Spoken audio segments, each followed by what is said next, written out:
Stefan from Goodyear, Arizona. SMU, Tennessee, and Indiana got smoked in round 1 last year. Why are we hating on the G5 when there's honestly only 4 teams that could truly win it all? I love the question so much. It is asked perfectly. All right, this is so stupid the way people make this argument. There are some people out there, there are many people out there who don't believe the G5 should be included in the playoff. I happen to be one of them. But that's the complete wrong way to make the argument. There are many people, let me pause. This is the second time I've had to do this in the show. When I say I don't believe the G5 should be in the playoff, I mean I don't believe they should automatically be in the playoff. I got no problem with a great G5 team being in the playoff. Like Boise last year, no problem with it. I don't think they should automatically be in. So, a lot of people do agree with what I just said, but then they'll follow it up with the dumbest logic. And they'll say, oh, James Madison's going to get blown out by Oregon. They don't deserve to be in. It doesn't matter what the score is going to be. Oh, man, Tulane's got no shot against Ole Miss. They're going to get blown out. You're just backing yourself voluntarily into a corner if you were on a debate stage making this point. I've mentioned this 2 times tonight. You're on a debate stage. You take a point of view. And then it's like you voluntarily back yourself into a corner by using the following logic. Oh, these games are going to be blowouts. That proves those teams shouldn't be in the playoff. Well, bud, by that logic, Tennessee shouldn't have been in the playoff last year because they got blown out. SMU got blown out in the first round. Should they have been in the playoff? Yes. The answer is yes, they should. So this sounds a little hypocritical, right? Because I just sat there and told you I don't think James Madison should be in the playoff this year. If the structure was proper, let me put it that way. Well, Josh, how can you say that? Well, because my ammunition for my argument has nothing to do with what the margin of defeat's going to be if/when they go lose to Oregon. My fundamental belief is I've never cared what you're capable or incapable of in a one-game scenario. James Madison could go beat Oregon for all I care, and I wouldn't think they deserve to be in. So they could go win 49-46 or lose 49-0, and I have the same point of view. Because the reasoning, the logic behind my viewpoint is, I don't care about what you're capable of, I care about what you earned. And to even warrant consideration for a playoff spot requires a minimum struggle requirement that a G5 schedule does not give you the ability to clear from a hurdle standpoint. Like there is a minimum baseline pushback that I think you have to have gotten from your strength of schedule that the James Madisons of the world are incapable of getting. What I'm telling you, in other words, is there's no way that James Madison could earn a playoff spot, in my mind, because there is no minimum baseline pushback that this schedule could give them. And you could apply this to anyone. It's not just G5. You could randomly have Wake Forest one year that just so happens to play a cookie dough soft schedule. Virginia was very close to this year. And I could have largely made the same points, but hey, do me one favor right here. Look down. Are you subscribed to the channel? If you are, thank you. If you're not, please click subscribe. It helps us keep the show free and free of corporate interference. All right, that's it for me. Back to the clip.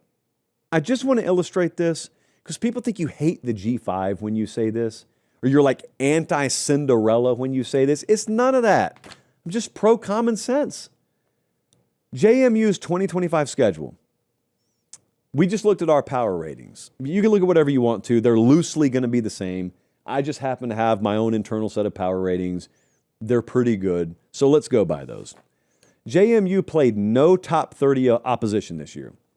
They played only one top 50 team, and that was Louisville, and they lost by 14 points. Okay? They have no wins versus top 50 teams. Their best win is against Old Dominion, who we have power rated number 52 in the country.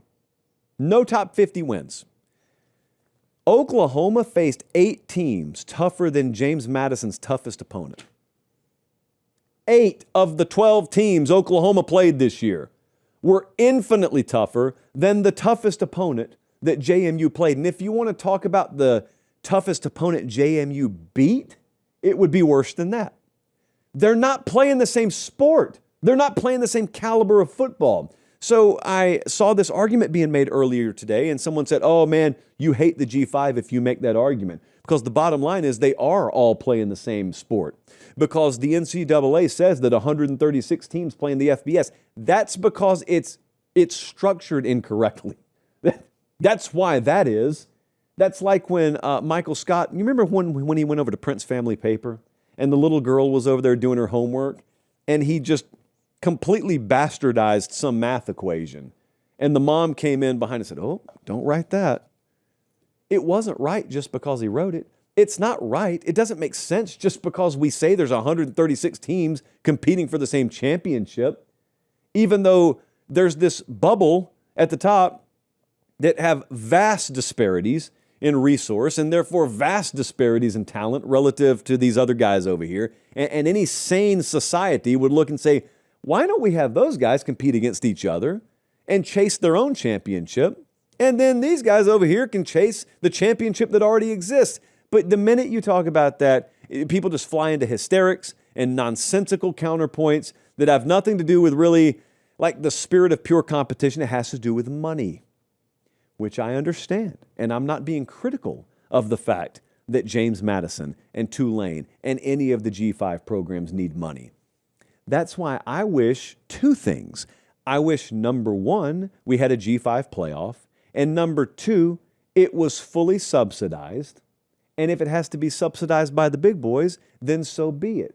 Because I would then get the best version of that playoff, and I would get an entire new separate playoff where Tulane has a shot to win a national title. I do know what one of the replies here is going to be, because I've already gotten it several times. There are fans of G5 programs who look you dead in the eye and they say, I'd rather lose by 50 against Ole Miss in an opening round playoff game than chase some secondary championship. And if you think that way, that's fine. I don't understand it.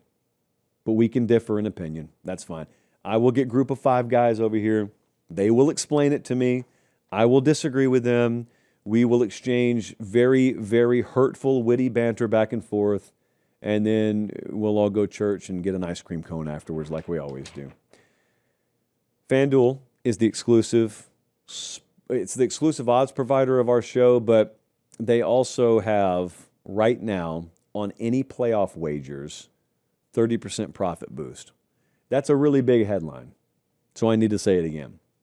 College football playoff odds are over on FanDuel right now. 30% profit boost token. You need to go take advantage of that.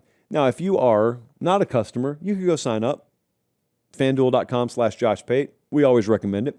But if you're not the betting type, that's totally cool. You can just go over there and look at the odds. And if you have any doubt about whether you should or shouldn't be betting, my advice is you probably shouldn't be betting right now. And if you have any doubt about whether you can or can't afford to be betting, the answer is you can't. So no one's trying to encourage that.